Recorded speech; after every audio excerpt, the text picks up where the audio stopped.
All right, get ready because today we're diving deep into alchemy. Alchemy, very cool. We're looking at the once and future science. It's a report with teachings from Frater Albertus, Okay. a 20th century alchemist. Right. And this isn't just about turning lead into gold. Right. We're talking about a whole system of thought that claims its roots in ancient Egypt, Wow. Chaldea, and even the Bible. That's fascinating. It is interesting how the report presents alchemy as this kind of lost science. Yeah.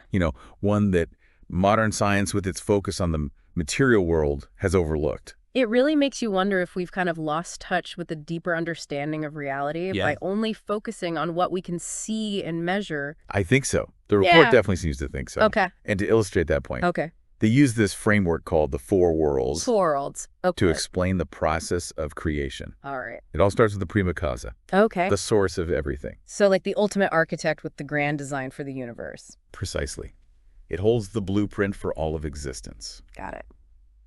Then we move to the materia prima. Okay. The realm of those blueprints. Think of it as a cosmic library of seed stones containing the essence of all things. Pure potential waiting to unfold. So the materia prima is like the workshop where the blueprints come to life. You got it. Now things get really interesting in the materia secunda. Okay. The realm where those blueprints from the materia prima take on physical form. Right. It's like the elements, fire, water, and air, shaping and molding things according to the blueprint. Like taking raw materials and crafting them based on the blueprints. Yes. Okay. Then we reach the materia tertia. Okay. The realm of perfection. All right. Now here's where the essence from the materia prima and the physical form from the materia secunda merge. Okay. Through the element earth.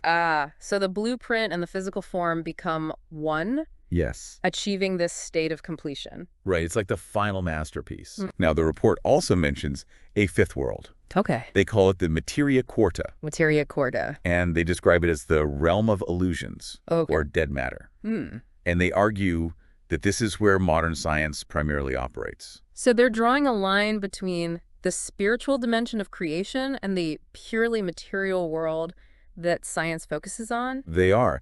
They argue that this limited perspective has resulted in a spiritual disconnect in modern society. Interesting. Okay, so within this materia prima framework, the report talks about the three essentials. Okay. Sulfur, salt, and mercury. What do those represent? Sulfur represents the soul. Soul, okay. Salt represents the essential body. And mercury, the spirit. Or the life force. And the life force. And get this, the report delves into something called spagyric work. Spagyric work, okay. Imagine taking a plant.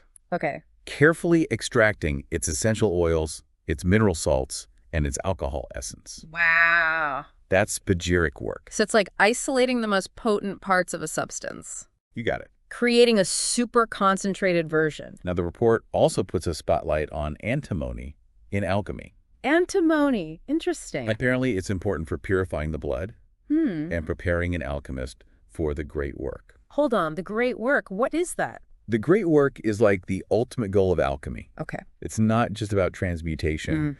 It's about creating the legendary Philosopher's Stone. Oh, the Philosopher's Stone. The mythical object with the power to transform anything. I'm curious, what makes the Philosopher's Stone so special? Well, it's described as this incredibly powerful seed stone that can perfect matter. Okay. You can overcome limitations like disease. Wow. And even mortality. Really? They say it's achieved through a process called cohobation. Cohobation, right. Which involves separating, purifying, and then recombining the three essentials. Like an alchemical recipe. Right. So we're talking about more than just physical transformations here. Yes. They're saying this stone has the power to solve some of humanity's greatest challenges. That's how they present it. Fascinating. They even connect this to this idea of dominion over creation found in the Bible. Now, that's interesting. The report also makes a distinction between what they call the QBL and the Kabbalah. Right. Referring to the Kabbalah as a confusion. Yeah. Why draw that line? Well, they seem to emphasize a difference in their approaches to acquiring knowledge. Okay. The QBL is about gaining knowledge through, persistent seeking. Okay.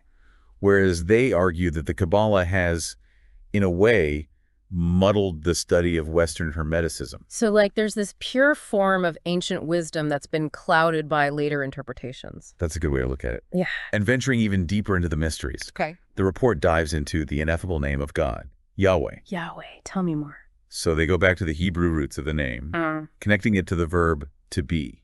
Okay. And its more intense form, to really be or to exist forever. Right. And they suggest that this ultimately means to form or to constitute. So they're tracing the name back to its core, meaning God as the ultimate creator and sustainer of existence. Exactly. And you know what's really fascinating? What's that? They then connect this idea to architecture. Architecture, okay. They claim that Gothic cathedrals are physical embodiments of the four worlds. Wait, how do they make that connection?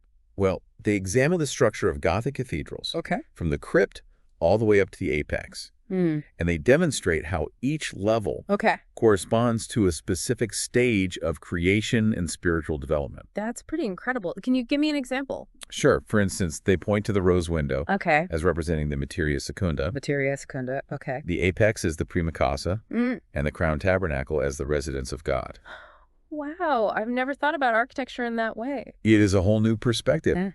They even mention the Rosicrucians. Oh, wow. As guardians of these mysteries of creation. That's really fascinating. They don't stop there, do they? They don't. They also draw parallels between this framework and, believe it or not, what now? The Salt Lake City Mormon Temple. Really? Yeah. So they're saying that even a 19th century structure reflects these ancient principles. That's what the report suggests. I'm blown away. They focus particularly on the temple's cloud stones. Okay. Which they say symbolize the prima casa and the revelation of God's will. It's like uncovering hidden layers of meaning in these buildings that most people would never even consider. Exactly. And they use these examples to emphasize the lasting power and relevance of what they call the ancient tradition. Oh, okay. But they also introduce a rather controversial figure. Oh. Jörg Lanz von Liebenfels. Who is he and why is he included here? Jörg Lanz von Liebenfels was connected to some esoteric societies, but he also held some harmful anti-Semitic beliefs. And the report uses him as a cautionary tale. An example of someone who claimed to have access to this ancient tradition, but twisted it for destructive purposes. So a reminder that knowledge, even ancient wisdom, can be misused. Right. We need to be mindful of its potential impact. Precisely. Which brings us to a key takeaway that the report emphasizes. The importance of putting knowledge into practice. And being wary of focusing solely on mysticism. What do they mean by that? They caution against esoteric groups that obsess over rituals and ceremonies without demonstrating any practical knowledge or living a virtuous life. They stress that true alchemy involves both spiritual growth and the application of knowledge in the real world. So it's not enough to just talk the talk. Right. It's about walking the walk. They also present a pretty scathing critique of the Christian church. Oh, in what way? Well, they argue that the church has failed to embrace this ancient tradition. And has actually contributed to the rise of materialistic science. That's a pretty bold statement. It is. They call for the church to acknowledge its role in historical injustices and adopt a more inclusive and spiritually aware worldview. Right. And finally, they link all of this to this concept of a new world order. Yes. Okay, now things are getting really interesting. It might surprise you, but they connect their call for racial harmony and multiculturalism to a need for a more inclusive approach to healing and knowledge. They criticize the dominance of Western medicine and advocate for recognizing non-Western healing practices. So they're looking for a more blended approach. They even mention the Bilderberg Group in this context. Wait, the Bilderberg Group? The one that's always in the conspiracy theories? That's the one. Okay. They actually suggest that the Bilderberg Group might be interested in promoting racial harmony and multiculturalism. Well, that's a plot twist I wasn't expecting. It gives you something to think about, right? Yeah, we've covered a lot of ground. We have the four worlds, the Philosopher's Stone, yeah, symbolism of architecture, controversial figures, critiques of religion, hints of conspiracy theories. This is quite the journey. It is a journey through alternative thought and ancient wisdom. Absolutely. And before we go any further, I think we need a moment to process all of this. Yeah? It's a lot to take in. We'll be back in just a moment to explore these ideas further. Sound good. All right, see you in a bit. See you soon. Welcome back. We just dove headfirst into some seriously mind-bending concepts. I don't know about you, but my brain is buzzing. What's sticking with you so far from our exploration of alchemy? For me, it's that idea of the four worlds. Okay. It's such a different way of understanding creation. And I'm amazed at how they connect it to everything from the Bible to the architecture of those grand Gothic cathedrals. Right. It makes you look at the world with fresh eyes. It really does. Like I'm suddenly seeing hidden depths and connections that I never noticed before, and it really makes you question. Yeah. If we're missing a big part of the picture by only focusing on what's tangible and measurable. Yeah. Exactly. The four worlds framework seems to suggest that there's this whole unseen spiritual dimension that underpins the material world. Yeah. Something that modern science often tends to overlook. Which brings us back to their critique of the Christian church. It was pretty strong, wasn't it? Yeah. Saying that the church has abandoned this ancient wisdom and, in a way, paved the way for the rise of a more materialistic, less spiritual science. It's definitely a provocative argument. Yeah. They seem to be saying that the church has become too focused on dogma and institutional power. Right. And potentially losing sight of the deeper spiritual truths that were once at its core. And they tied this to the need for what they call a new world order. Right. A more inclusive and harmonious society that embraces diverse perspectives and alternative ways of knowing. Yes. And it's quite interesting how they portray the Bilderberg Group. Right. A group often painted as a shadowy cabal and conspiracy theories, as potentially being agents of positive change, working towards racial harmony and multiculturalism. Yeah, I gotta admit, that's not the perspective I usually hear about them. Makes you wonder if maybe there's more to the story than meets the eye. But to be honest, the whole New World Order concept still makes me a bit uneasy. I understand. It's hard to shake those images of powerful elites manipulating things behind the scenes. I get that. It's wise to be cautious with any idea, especially one with such charged connotations. Right. But if we can put aside the conspiracy theory aspect for a moment. Okay. Their core message about inclusivity and valuing diverse knowledge systems does resonate, don't you think? Absolutely. It's about recognizing that there are multiple valid ways of understanding the world and that we can learn so much from traditions and cultures outside our own. And they make a good point about the potential benefits of incorporating that wisdom into our approach to solving the complex problems we face today. Yeah. Think about it. Climate change, environmental damage, social inequality, political divisions. Wow. What if these are all symptoms of a fragmented worldview, as they suggest? That's a thought-provoking idea. What if the answers we seek aren't about more technology or more data, but about a more holistic understanding of our interconnectedness with each other and with the planet? It's a possibility worth considering, isn't it? Yeah. It challenges us to re-examine our priorities and what truly matters in the grand scheme of things. But let's circle back for a moment to that idea of the Philosopher's Stone. Okay. They claim it can overcome things like disease and even mortality. Do you think there's any scientific basis for such claims? Well, from a purely scientific standpoint, the idea of a substance that can transmute matter and grant eternal life seems pretty far-fetched. Right. But maybe the report is framing the Philosopher's Stone more symbolically. That's likely the case. Yeah. They could be using it as a metaphor for the potential for personal and spiritual transformation that alchemy represents. So not so much a literal object, but more about the journey of refining and perfecting oneself. Yeah. Achieving a higher level of consciousness and mastering the forces of nature, so to speak. Exactly. It's that idea of turning lead into gold, but on a spiritual and personal level. And this brings us back to their warning about getting too caught up in the mystical side of things. Okay. They emphasize that true alchemy is about both spiritual development and putting that knowledge into action. Right. It's not enough to just talk the talk or perform elaborate rituals. It's about walking the walk, living a life that embodies these principles, and using your knowledge to make a positive impact in the world. They seem to be drawing a clear distinction between genuine spiritual practice and just empty displays of mystical knowledge. Right. And they warn against mistaking one for the other. It's a good reminder, especially today when it's so easy to get swept up in the superficial trappings of spirituality without actually embodying those principles in your day-to-day life. They also highlight the importance of having a guide, someone who has truly mastered these principles to mentor you on this path. Yeah, and they specifically warn against those who make grand claims but can't back it up with real-world knowledge or demonstrable results. They point to Georg Lanz von Liebenfels as a prime example. Someone who claimed access to this ancient wisdom, but ended up using it to promote division and hatred. It's a stark reminder that knowledge can be used for good or for ill. The report seems to be arguing that true alchemy is fundamentally about harnessing knowledge for positive change. Yeah. To heal, to create, and to build a more just and harmonious world. It's a powerful message, even if some of their claims might seem a bit out there. There's certainly a lot to unpack here. Absolutely. And before we wrap things up, I want to revisit that concept of the ineffable name of God, Yahweh. Ah, yes. The name shrouded in mystery and power. What about it stood out to you? Well, I was fascinated by how they analyzed the Hebrew roots of the name. Okay. That connected it to the idea of God as the ultimate creator and sustainer of all things. It's like they're decoding a hidden language, revealing a deeper meaning behind the name itself. It's a good reminder that language, especially ancient languages, often carries layers of meaning that can get lost in translation. And they suggest that by truly understanding the name's meaning, we can gain a deeper understanding of God's nature and our place in the universe. That's a profound concept, isn't it? Yeah. And it echoes that alchemical principle of uncovering hidden knowledge and transforming something ordinary into something extraordinary. Which is a perfect transition to our final thoughts on this deep dive into the world of alchemy.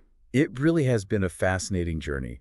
We've explored so much: the four worlds, the symbolism of architecture, the philosopher's stone, the dangers of focusing solely on mysticism. The critique of the church, hints of a new world order. It's been quite a ride. It has. As we start to wrap things up, Yeah. what are your key takeaways from all this? Okay. What do you think our listeners should ponder as they go about their day?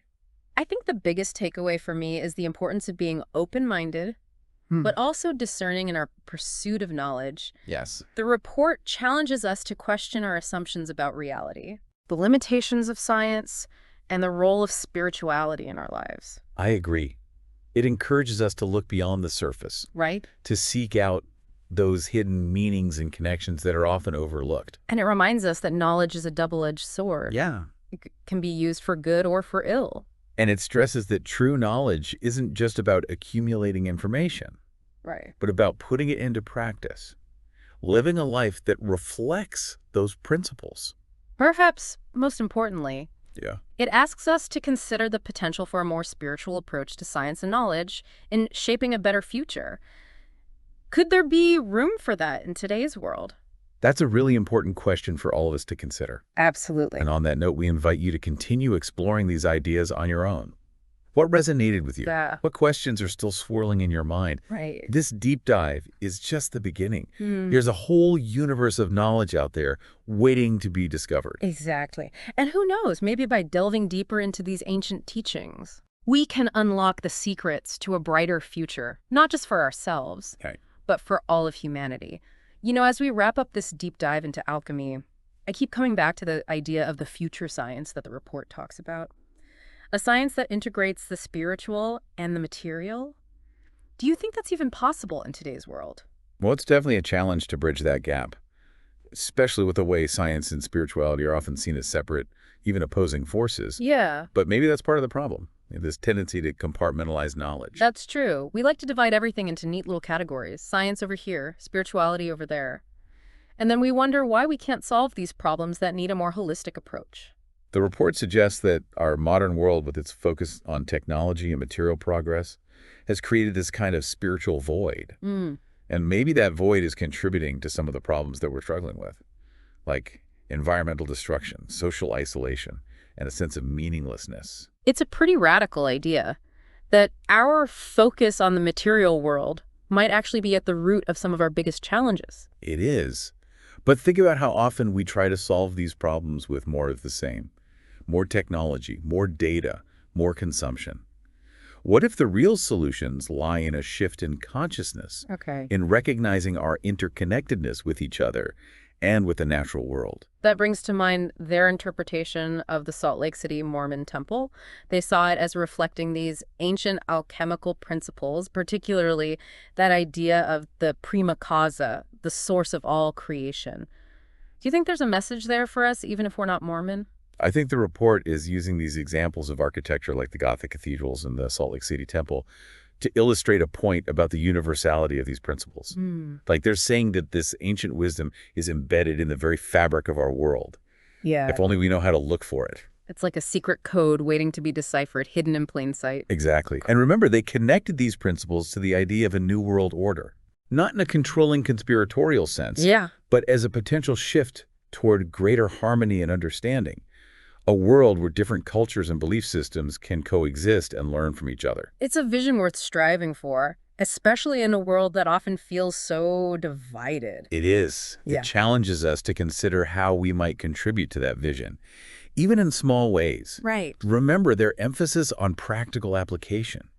True alchemy isn't just about intellectual understanding. It's about embodying those principles in our actions and choices. So bridging that gap between theory and practice, inner transformation and outer manifestation. Exactly. It's about aligning ourselves with the creative forces of the universe. Yeah. Using our knowledge and our actions to bring about positive change. I love that. It's like taking all these abstract ideas and grounding them in everyday life, making them relevant and accessible to everyone. And perhaps that's the key to unlocking the potential of this future science. Yeah. To find ways to integrate these ancient teachings into our modern understanding of the world. To bridge the gap between the seen and the unseen. The spiritual and the material. Well, this deep dive has certainly given me a lot to think about. Me too. What are your final thoughts before we wrap things up? I think the report challenges us to consider what role a more spiritual approach to knowledge might play in shaping a better future. It's not about rejecting science or technology, but about finding ways to integrate them with a deeper understanding of our place in the cosmos, our interconnectedness with all things, and the power of consciousness to create change. That's a beautiful thought. And on that note, we encourage you to continue exploring these ideas. Yes. To question, to reflect. To see what resonates with you. This deep dive is just a starting point. Absolutely. There's a whole universe of knowledge waiting to be discovered. And remember, true alchemy isn't just about transforming matter. It's about transforming ourselves. Yeah. It's about aligning our intentions with the forces of creation and becoming active participants in the ongoing evolution of consciousness. So as we close out this episode, we invite you to consider, what kind of alchemist will you be? That's a great question. What will you choose to transform? Thanks for joining us on this journey into this fascinating world of alchemy. Until next time, keep seeking, keep questioning, and keep exploring the hidden depths of knowledge.